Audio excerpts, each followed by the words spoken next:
একাকী করে দিল ছেলেটাকে। যার বাড়িতে খিদের জন্য একটু যায় সে দূর দূর করে তাড়িয়ে দেয়, দূর হয়ে যা। বাবা মাকে খেলিয়ে যে বুড়ি মা মানুষ করছে তাকেও তুই খেলি, আবার আমাদের বাড়িতে এসেছিস খাবার জন্য, কেউ তোকে খেতে দেব না। সবাই দূর দূর করে তাড়িয়ে দিচ্ছে। একটা গাছের তলায় বসে বসে কাঁদে আর বলে, কৃষ্ণ আমি একবার যদি জানতাম তোকে ভালোবাসলে এত কষ্ট পেতে হয়, তোকে ভালোবাসলে এত জ্বালা যন্ত্রণা পেতে হয়, আমি এ জীবনে তোকে ভালোবাসতাম না। আমি তো বুঝতে পারিনি প্রভু যে তোমায় ভালোবাসলে এত জীবনে কষ্ট আসবে। 3 দিন হয়ে গেল ছেলেটা কিছু খাচ্ছে না, কেউ কিছু দিচ্ছে না। আর যখন 3 দিন কিছু খেতে পেল না, ওদিকে ভগবানেরও বড় খিদে, কষ্ট পাচ্ছে। কেন গো? এই কজন ভক্তের মধ্যে বাবা যারা দাঁড়িয়ে আছো, বসে আছো, আমি কীর্তনিয়া সম্প্রদায়, এই কজনের মধ্যে বাবা এমন এমন ভক্ত আছে যে সেবা দিলে তবে আমার ভগবানের সেবা হয়, আর যে সেবা না দিলে আমার ভগবান উপবাসে থেকে যায়। 3 দিন ওই ছোট্ট ছেলেটা কিছু খাচ্ছে না, ভগবানকে কিছু দিচ্ছে না, আর ওদিকে আমার ভগবানেরও কিছু খাওয়া হচ্ছে না। ভগবান মনে মনে চিন্তা করলো, দাঁড়াও একবার গিয়ে দেখি তো ভক্ত যে বড় কষ্ট পাচ্ছে, যাই একবার ভক্তের কাছে গিয়ে একটু সান্ত্বনা তো দিয়ে আসি। ভগবান একটা বৃদ্ধ বৈষ্ণবের রূপ ধারণ করেছে, কারণ মনে রাখতে হবে মা, আমরা সেই সৌভাগ্য অর্জন করিনি যে ভগবান সাক্ষাৎ এসে দেখা দেবে। ভগবান ছদ্মবেশে আসে, আর যে রূপ এসে দাঁড়াবে, যে রূপে তুমি দেখলে ঘৃণা বোধ করবে। ওই জন্য ভগবান বলছে আগে মানুষ হয়ে মানুষকে ভালোবাসতে শেখ, মানুষকে কোনোদিন ঘৃণা করতে নেই বাবা। মানুষের কর্মটাকে ঘৃণা করো, অনেক ঘৃণ্য কর্ম আছে, কর্মটাকে ঘৃণা করো, কিন্তু কোনো মানুষকে ঘৃণা করো না। তো আজকে ছোট্ট ছেলেটার গতি দেখো কেমন, বসে বসে গাছতলায় কাঁদছে, আর খিদের জ্বালায় সবার বাড়িতে গেছে বলে মেরে সবাই তাড়িয়ে দিয়েছে। অঙ্গ থেকে রক্ত ঝরে ঝরে পড়ছে, আর এদিকে ভগবান আমার একটা বৃদ্ধ বৈষ্ণবের রূপ ধরে গেছে। এই এই ছেলে এদিকে আয়। কে গো তুমি? কোনদিন তো তোমায় আমি এখানে দেখিনি, কে তুমি? এইরকম বসে বসে গাছের তলায় কাঁদছিস কেন? আর কে তোকে এমন করে মেরেছে? তোর সর্বঙ্গ দিয়ে রক্ত ঝরে ঝরে পড়ছে, তাদেরকে হৃদয়ে মায়া দয়া নেই, তোকে এত মারা মেরেছে। তা যাক, ভগবান বৈষ্ণব সেজে বলছে, এই ছেলে আমায় দুটো খেতে দিবি বাবা? 3 দিন হয়ে গেল ঘুরে বেড়াচ্ছি, কেউ আমায় খেতে দেয়নি, আমায় একটু খেতে দিবি? আইরে, যার আছে ভগবান তার কাছে যায় না, আর যার কিছু নেই ভগবান তার কাছে গিয়ে হাত পেতে ধরা।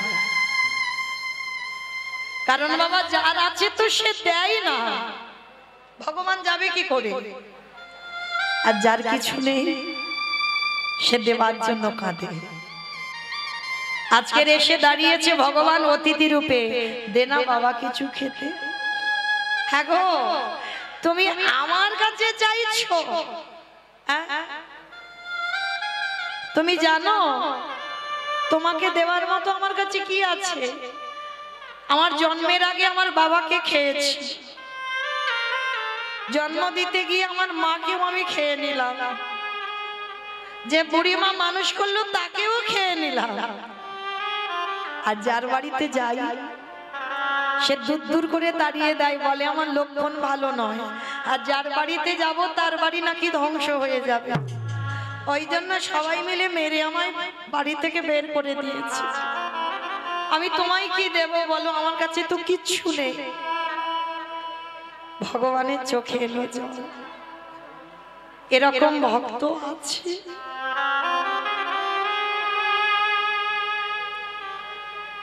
এমন সরলতা, এমন প্রেম, এমন ভালোবাসা আছে। এই ছেলে, তা ঠিক আছে, তুইও খেতে পাসনি 3 দিন, আমিও 3 দিন খেতে পাইনি। তাহলে একটা কাজ কর, তোর খাবারের একটা দিশা আমি বলে দিই।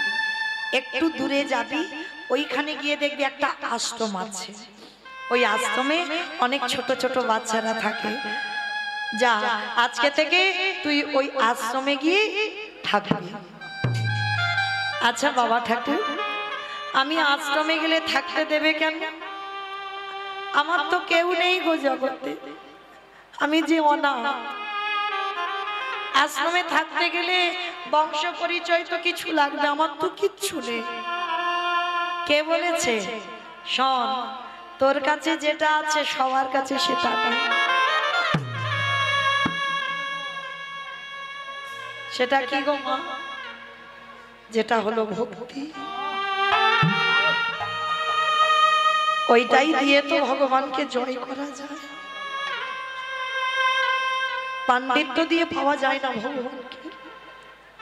পাণ্ডিত্য দিয়ে যদি পাওয়া যেত বাবা, তাহলে নিমাই নবদ্বীপের মাটিতে পণ্ডিত হয়েও সবকিছু ত্যাগ করে সন্ন্যাস হতো না। নিমাই যখন দেখলো আমার মধ্যে পাণ্ডিত্য এসেছে কিন্তু আমার মধ্যে ভক্তি নেই, পাণ্ডিত্য এলেই বাবা হৃদয়ে একটু অহংকারের দানা বাঁধবে।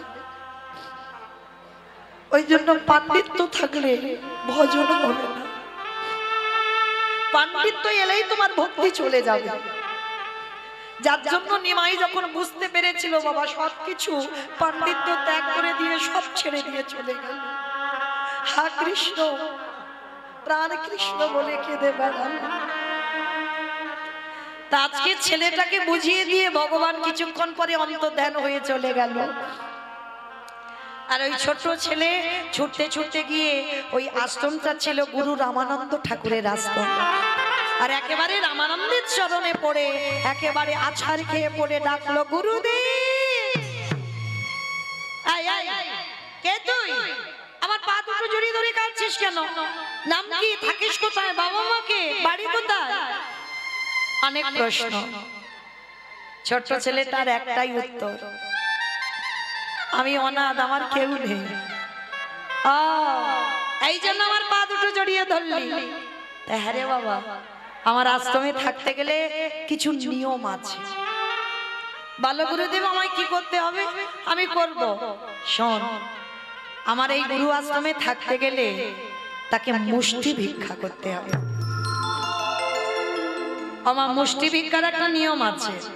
এই যে আমাদের শরীর যতক্ষণ চলবে ততক্ষণ বাড়িতে বাড়িতে ভিক্ষা করতে পারবো, কিন্তু এই যে মুষ্টি ভিক্ষাটার নিয়ম রামানন্দ স্বামী মাত্র 3টে বাড়ি। আর 3টে বাড়ির ভিতরে গেলে হবে না, তুমি রাস্তা দিয়ে যাবে, তোমার কাঙাল দেশ দেখে, তোমার ওই পাগল মনে করে গেরুয়া পোশাক দেখে কেউ যদি বাড়ির বাইরে এসে তোমার 1 মুষ্টি ভিক্ষা দেয়, ওই রকম 3 মুষ্টি ভিক্ষা, 4 মুষ্টি নিলে হবে না, 3 মুষ্টি ভিক্ষা এনে আমার প্রভুর জন্য রন্ধন করে দিতে হবে। কিরে ছেলে, পারবি? পারবো, পারবো গুরুদেব। তবে শোন, যদি কোনোদিন অন্যথা হয় সেদিন কিন্তু আমি গলা ধাক্কা দিয়ে আশ্রম থেকে বের করে দেব। ঠিক আছে গুরুদেব, আমি কথা দিচ্ছি কোনোদিন আমার ভুল হবে না, আমি প্রতিদিন মুষ্টি ভিক্ষা করব। আশ্রয় পেয়ে গেল। আর যেই না গুরুদেবের আশ্রয়ে পেয়ে গেল, ভগবান মনে মনে চিন্তা করলো, প্রথমে ওর বাবাকে কেড়ে নিলাম, দ্বিতীয়বারে ওর মারে কেড়ে নিলাম, তৃতীয়বারে যে বুড়িমা মানুষ করলো তাকেও কেড়ে নিলাম, এইবার চতুর্থবার দেখি এইবার কি করে। মনে রেখো বাবা, যারা কৃষ্ণ ভক্ত হবে তাদের কোনোদিন দুঃখে শেষ হবে না। একটার পর একটা বাবা লাগাতার লেগে থাকবে, দুঃখ কষ্ট ব্যথা বেদনা। তারা জীবনে খুব সুখী হবে না। কেন জানো? অতিরিক্ত সুখ যদি তোমার মধ্যে এসে যায়, তুমি কৃষ্ণ ভুলে যাবে। যত কষ্ট পাবে, যত ব্যথা বেদনা পাবে, তত কৃষ্ণ তোমার কাছে থাকবে। হরি বল, হরি হরি। তো আজকে ছেলেটাকে কিভাবে বাবা কষ্টি পাথরের মতো ঘষে নিচ্ছে দেখো। ছেলেটা প্রতিদিন মুষ্টি ভিক্ষা করে। আর জানো মা, ওই গ্রামে এক জমিদার মার বাড়ি, প্রতিদিন ওই ছেলেটাকে ডাকে। সে মায়ের কোনো সন্তান নেই, কিন্তু একদিনও ছেলেটা যায় না। কারণ আদেশ আছে তো গুরুদেবের, কারোর বাড়ি অযাচিত ভাবে কিছু নেওয়া যাবে না। কিন্তু ভগবান আজকের পরীক্ষার মুখে ফেলেছে। কিরকম? ভগবান ডাক দিল, পবন দে,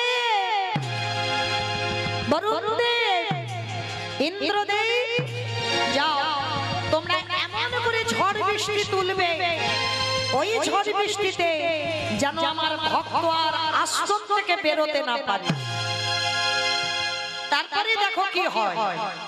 সঙ্গে সঙ্গে বাবা পরিষ্কার আকাশ মেঘাচ্ছন্ন, মুহুর মুহুর বজ্রপাত, ঝড় বৃষ্টি প্রবাহ।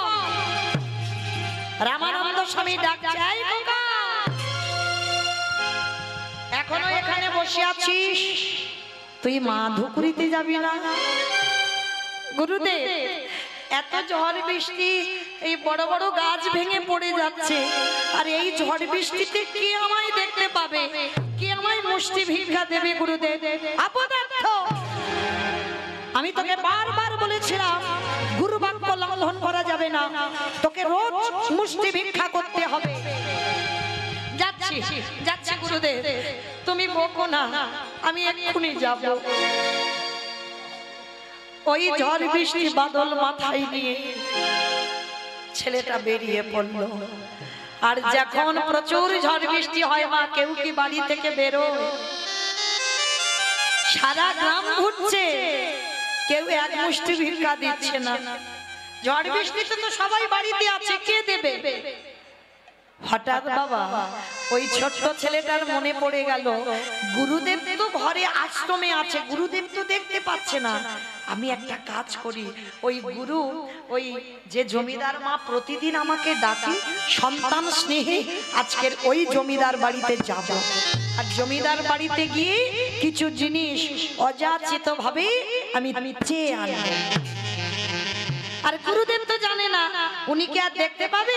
আর আমি সেটা রন্ধন করে গুরুদেবকে দিয়ে দেব। এটাই ছিল বাবা সব থেকে বড় ভুল। এ ছেলে তো বুঝে উঠতে পারিনি রামানন্দ যোগী পুরুষ।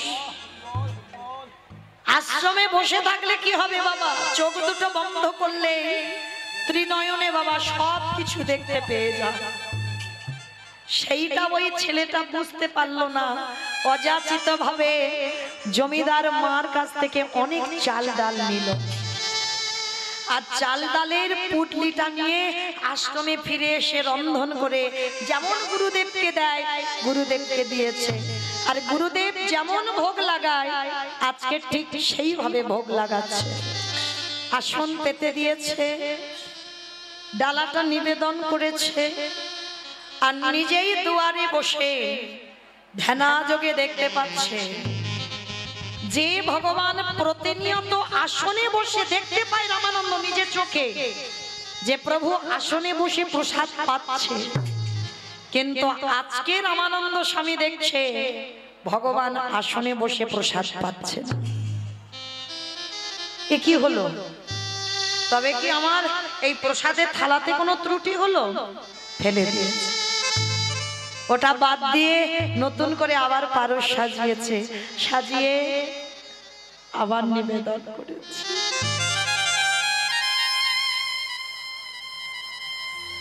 দাদা যোগে দেখছি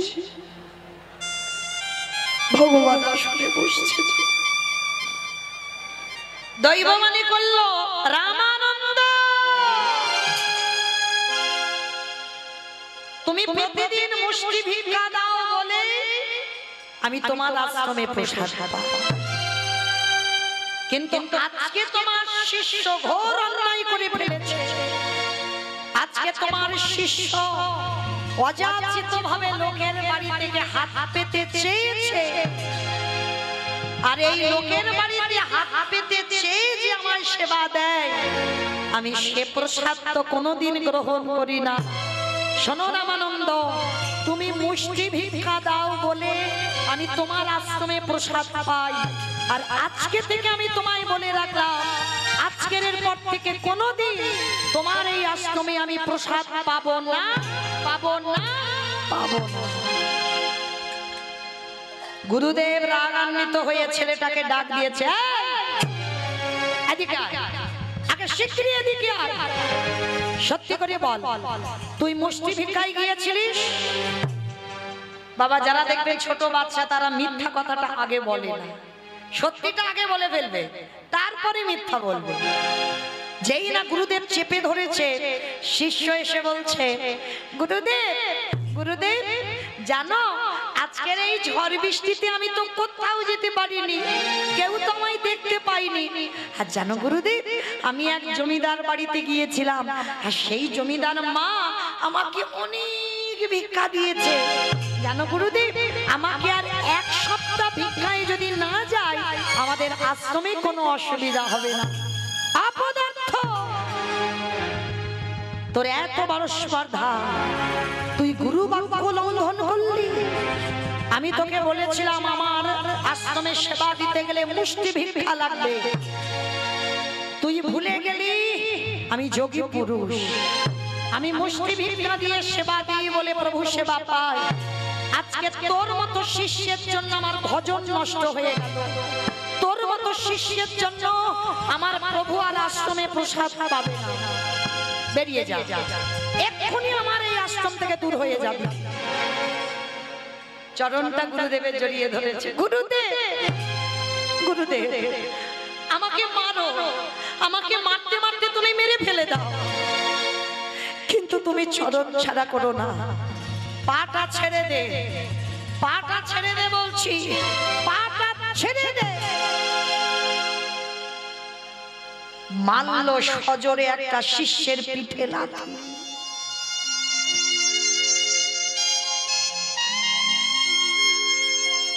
এত জোরে লাথি মেরেছে মা, ছোট বাচ্চা তো, পিঠে খড়মের চিহ্নটা পড়ে গেছে। কত জোরে লাথি মারলে তবে মা খড়মের চিহ্ন পড়ে বলো তো? তবু পা ছাড়ছে না। গুরুদেব, তুমি আমায় মারো, আমায় মারতে মারতে তুমি মেরে ফেলে দাও, এই আশ্রমে আমি প্রাণ হারাবো, কিন্তু তোমার চরণ ছাড়া করো না, কারণ আমি জানি গুরু চরণ বিনা ভজন হবে না। কিন্তু বাবা, কৃষ্ণ রুষ্ট হলে গুরু রাখিতে পারে, গুরু রুষ্ট হলে কৃষ্ণ রাখিতে না।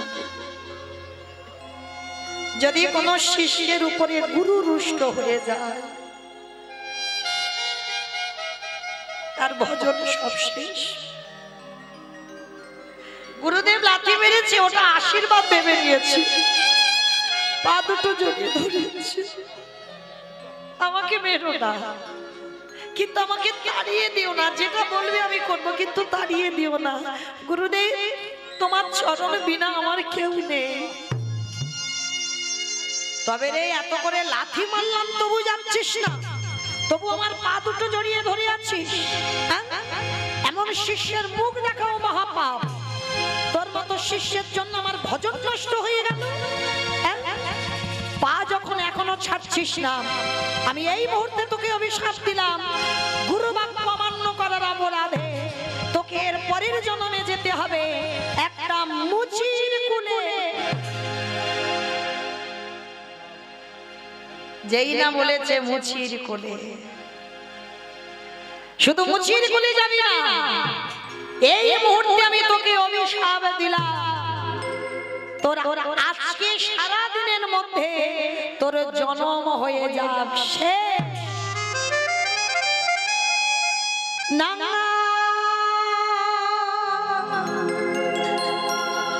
বলো না আমি আর সইতে পারি না,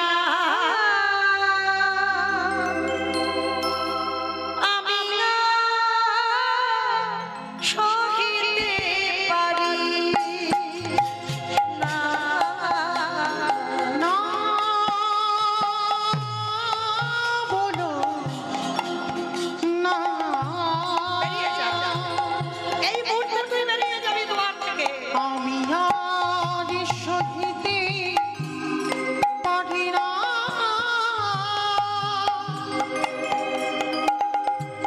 আমি আর সহিতে পারি না। না বলো না। চিরবান চিরধনে যে তুমি আমারে ছাড়িয়া তুমি যেও না, আমারে ছাড়িয়া তুমি যেও না।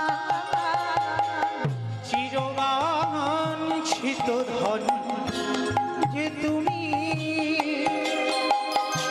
আমায় ছাড়িয়া তুমি যেও না, আমায় ছাড়িয়া তুমি যেও না। না বলো না। ওগো গুরুদেব, নিতাই গৌর প্রেমানন্দে হরি বল হরি বল হরি বল।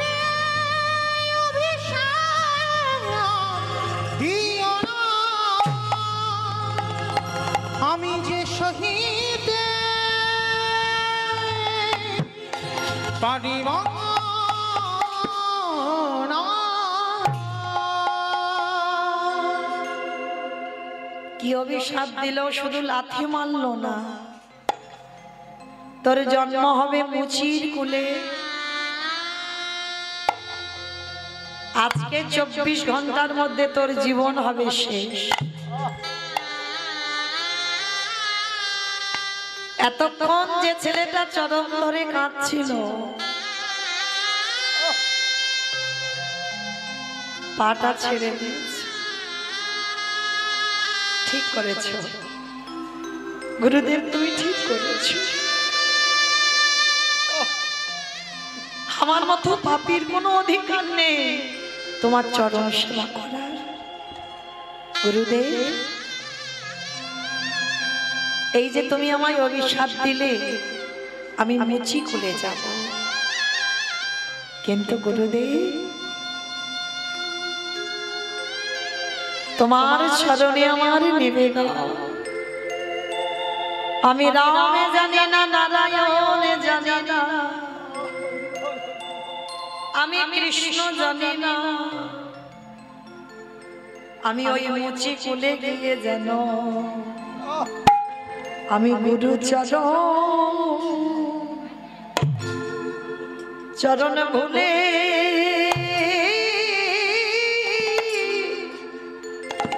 ভুলে না।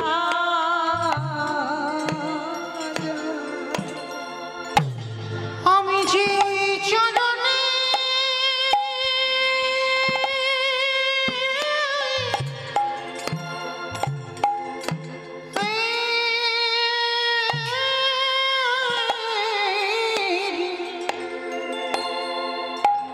আমি যে ওই চরণে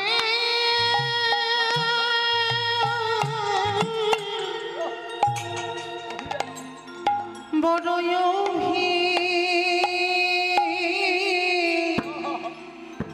অভিলাষী,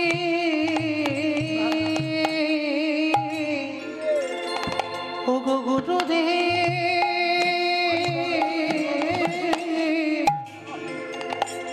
আমি যেন ওই চরণ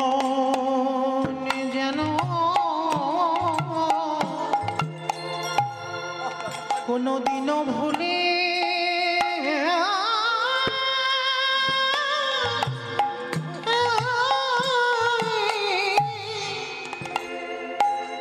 ভুলে না যা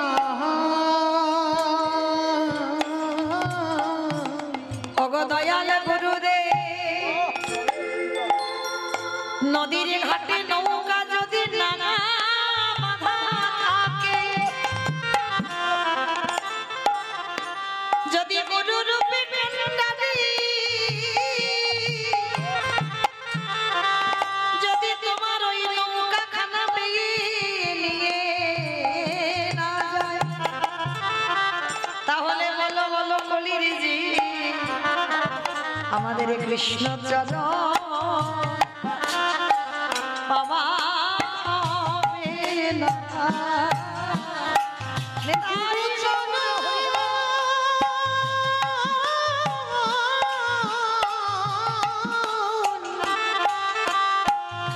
এবারে গুরু চরণ আশ্রয় না করিলে আমাদের কৃষ্ণ চরণ পাওয়া হবে না। আজকে ছেলেটাকে এত কথা বলছে, মারলো, মুচির কোলে জন্ম দিল, বললো আজকেই তোর মৃত্যু হয়ে যাবে, তবু বলছে গুরুদেব আমি উচ্চ কোলে যাই আর নিচে কোলে যাই, আমি যে কোলে যাই না ওগো গুরুদেব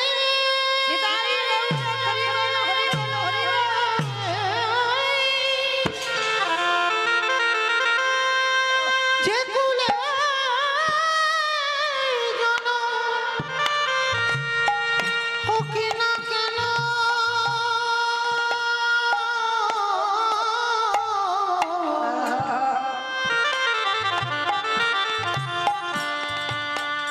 আমি যেন গুরু চরণ ভুলে না যাই। গুরুদেবের শিষ্যকে ধরে বলল খোকারে আমি বড়ই অপরাধ করে ফেললাম, আমি রাগে বসে ক্রোধে বসে তোরে অভিশাপ দিয়ে দিলাম, কিন্তু তোরে মতো শিষ্যই আমি দেখি নাই, এত মারলাম এত বকলাম এত অভিশাপ দিলাম, তবু তুই আমার চরণ ছাড়বি না। গুরুদেব আশীর্বাদ করো, আমি যেন মুচি ভুলে গিয়ে সবাইকে ভুলে যাই, আমি যেন তোমার চরণ না ভুলি। আশীর্বাদ দিল, তথাস্তু তাই হবে বাবা। ছেলেটা গুরুকে প্রণাম করে স্নানে নেমেছে দুপুর বেলা। বাবা মৃত্যু যদি কপালে থেকে থাকে, তুমি ঘরের ভিতরে থাকলেও বাবা তোমার মৃত্যু হবে। তোমার কপালে যদি আজকের মৃত্যু লেখা থাকে, কোথা থেকে মৃত্যু হবে তুমি কল্পনা করতে পারবে না। যে ছেলে সাঁতার জানে বারাণসী নদীর জলে স্নান করতে নেমেছে, আর কখন পাপ পিছলে এমন করে পড়ে গেল ছেলেটা ওই বারাণসী নদীর জলে ডুবে প্রাণ চলে গেল, গঙ্গার জলে প্রাণ চলে গেল। আর ওই ছেলেটার মৃত্যুর পর পরবর্তী দিনে আসছে ওরই কাছাকাছি কাশীধামে, বারাণসীর পাশেই কাশীধাম, কাশীধামে জন্ম নিল ভক্ত রহিলা উলুধ্বনি মা। কাশীধামে জন্ম নিল ভক্ত রহিলা, কাশীধামে জন্ম নিল ভক্ত রহিলা, উলুধ্বনি হরিধ্বনি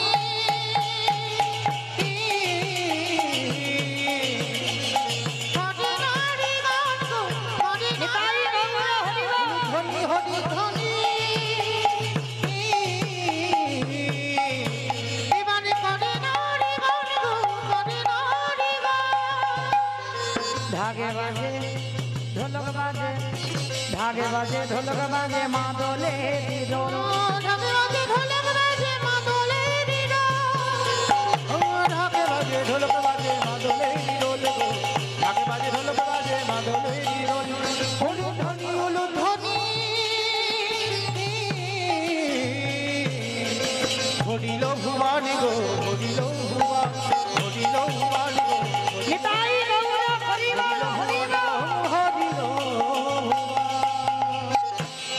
জন্ম হলো জনমে হলো আজ ভক্তের জনমে হলো ভক্তের আজি জনমে হলো ভক্তের আজি জনমে হলো মুচি পাড়াতে রাঘব রহিদাসের ঘরে ছেলেটার জন্ম হলো, কিন্তু জন্মাবার পরে মা হয়ে গেল জাতিস্বর। আমার এখানে কারা কারা জাতিস্বর আছো একটু উলুধ্বনি দাও তো দেখি। প্রেম শেষ। বেশ বাবা বুঝতে পারছো, এরাই হলো জাতিস্বর। দেখে নাও কারা কারা উলু দিল। মানে এই হচ্ছে কীর্তন। বাবা ডুবে গেছে, বুঝতে পারছে না আমি কি বললাম। আমি বললাম যারা যারা জাতিস্বর তারা তারা উলু দাও। আমার জাতিস্বর মানে কি আরে সেটা তো জানি না। উলু দিতে বলেছ দিয়ে দিয়েছি, কিন্তু আমি বললাম যারা জাতিস্বর, জাতিস্বর তাদের বলে আগের জন্মে সব কথা যাদের মনে আছে। মানে তুমি কার মেয়ে ছিলে, কার স্বামী ছিলে, এই যে সব কথাটা, আমার কটা সন্তান ছিল, আমার বাড়ি কোথায় ছিল, আমি কে, আমি কেমন ছিলাম, সবটাই মনে পড়ে যাবে, তাদেরকে বলা হয় জাতিস্বর। তার ছেলেটা জন্ম নিয়েছে মার কোলে, হয়েছে জাতিস্বর। শুধু 12 দিন হয়ে গেল মাতৃস্তনদুগ্ধ পান করছে না, বাবা শুধু কেঁদেই যাচ্ছে। ওঝা বৈদ্য কবিরাজ সব এলো, কিন্তু ছেলের কান্না থামে না। এবার গ্রামের লোকজনরা সবাই বলা বলি করছে, হ্যাঁ রে ছেলেটার কি হলো বলতো, এত ডাক্তার বৈদ্য কবিরাজ করছে কিছুতে ছেলের কান্না থামে না। তা গ্রামের লোকজনেরা মানে গ্রামের দিদিরা সব এসে বলছে, দিদি একটা কাজ করতে বলবো, করবি? তার রহিদাসের মা বলছে, বলো দিদি কি করতে বলছো? যে যেটা বলছে তো আমি সেটাই করছি, কিন্তু ছেলে স্তনদুগ্ধ খাচ্ছে না, জলও মুখে দিচ্ছে না, 12 দিন হয়ে গেল ছেলে শুধু কেঁদেই যাচ্ছে। আমাইরা কাঁদছে কেন গো? সেই গুরু চরণের কথা মনে পড়ছে।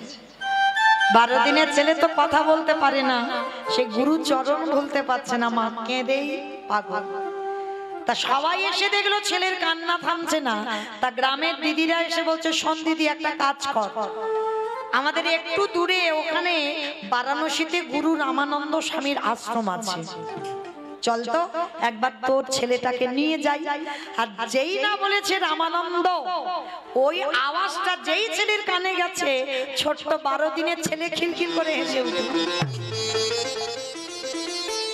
হ্যাঁ রে দিদি, যে ছেলে 12 দিন শুধু কেঁদে গেল, আর ওই নামটা যেই না তোরা বললি, ছেলে হাসছে কেন? বলে দিদি চল, মনে হচ্ছে ওইখানে গেলেই ছেলে ভালো হবে, চল একবার নিয়ে যাই। সবাই মিলে গ্রামের লোকজনেরা গিয়ে ওই ছেলেটাকে, ছোট্ট রহিদাস খুব সুন্দর দেখতে, ছেলেটাকে নিয়ে লোহার চুম্বক যখন কাছে কাছে আসে বাবা, একটা টান দেয়। টান দেয় না? এমন টান দেবে না একেবারে দুটো আটকে যাবে। যাবে কি না? আচ্ছা বলো তো বাবা, এই যে একটা লোহার পেরেক নেবে আর একটা চুম্বক নেবে, যেই না কাছে কাছে আসবে টান দেবে। বলো তো কে কাকে টানছে? কে কাকে টানছে? পেরেক চুম্বকটাই টানছে নাকি চুম্বকটা পেরেকটাকে টানছে? ওই চুম্বকটাই তোমার পরমাত্মা রূপী ভগবান, আর আপনারা আমরা জীবাত্মা, আমরা সব পেরেক রূপী ভগবান। ভগবান টান দেবে তখন একেবারে বাবা বিষয় বৈভব সব ভুলে আমার বলতে যা কিছু আছে একবার নিতাই গৌর প্রেমানন্দে বলে তখনই তোমার ওই পরমাত্মা রূপী চুম্বক টান দিয়ে তোমার কাছে আনবে। তা যেমন লোহা চুম্বক কাছে কাছে গেলে টান হয়, প্রকৃত গুরু আর প্রকৃত শিষ্য যদি হয়, গুরুদেব আশেপাশে কোথাও আসবে, শিষ্যের মন জানতে পারবে কোথাও এসেছে গুরুদেব, তবেই হবে তুমি শিষ্য। হ্যাঁ, হতে হবে রামকৃষ্ণ দেবের মতো, হতে হবে গিরিশের মতো। হ্যাঁ, বললে আর ফুরাবে না বাবা, সময় তো চলে এসেছে, ঠিক ঠিক করে ঘড়ির কাঁটা। তো এইবার যেই না ছেলেটাকে নিয়ে যাচ্ছে বাবা কাছে কাছে, সঙ্গে সঙ্গে ছেলের কান্নাটা একেবারে থেমেই গেল। আর দেখে না রামানন্দ যোগাসনে বসে আছে, সঙ্গে সঙ্গে ছেলেটাকে নিয়ে একেবারে রামানন্দের চরণে দিয়েছে।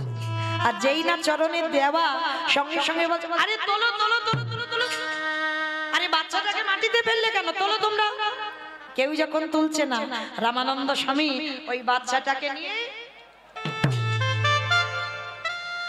আর দেখবেন বাবা সে নারী বলো আর পুরুষ বলো, কোন বাচ্চাকে যখন কাঁধে করে নেয় দেখবেন একবার পিঠে অন্তত হাত বোলাবে, এটা দেবেই।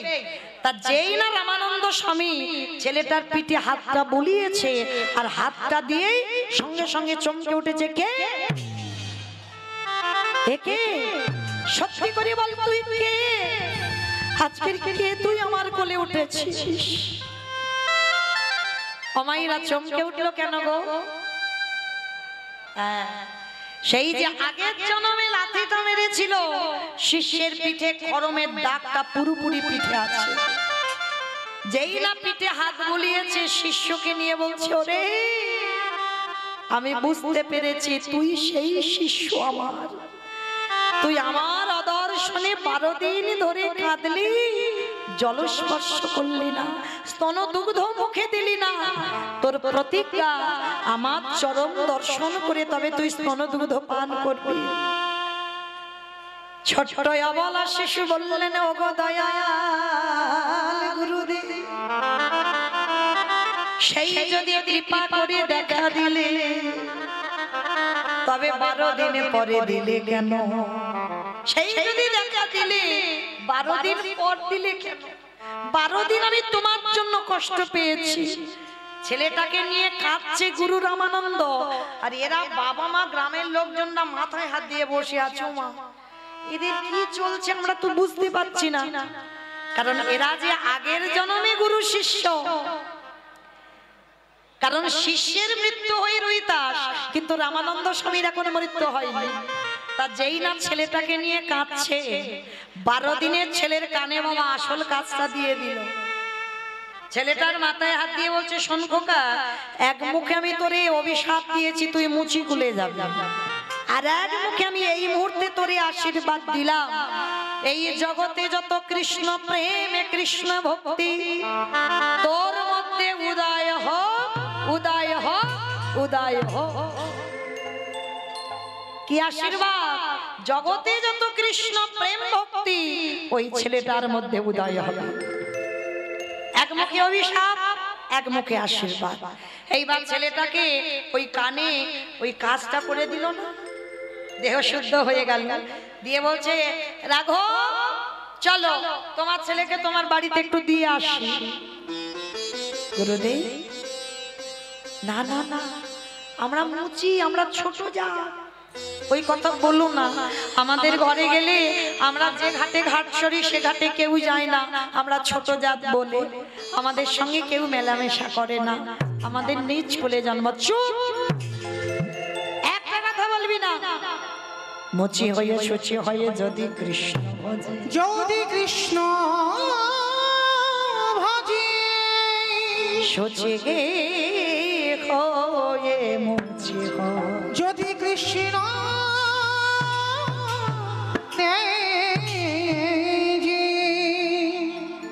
যদি ব্রাহ্মণ হয়ে বাবা চণ্ডালের আচরণ করে, আর চণ্ডাল হয়ে যদি ব্রাহ্মণীর আচরণ করে, তাহলে কি কৃপা হয় না?